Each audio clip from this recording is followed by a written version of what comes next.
इटा मोर fast blog है आउ टिके सपोर्ट करबे। तो आज ब्लॉग रे मुई देखामी जे आमर गाँ के पान बरसीचे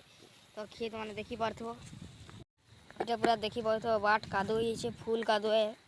इटा खेत में पूरा पान बरसीचे आउ ई छान के जाऊँ तुमको देखामी जिन पान बाहर आमर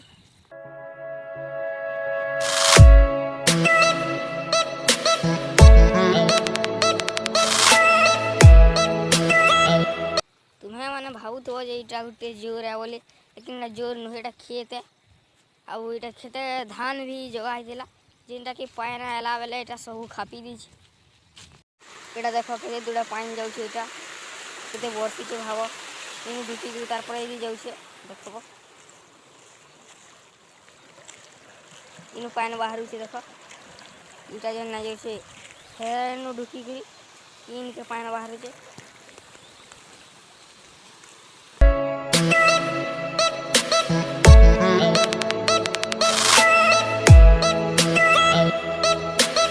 वीडियो के लगला कमेंट रे कहबे हाँ भल लगे लाइक शेयर सब्सक्राइब शेयर करबे फिर थोड़े भेटमा नया ब्लॉग संगे।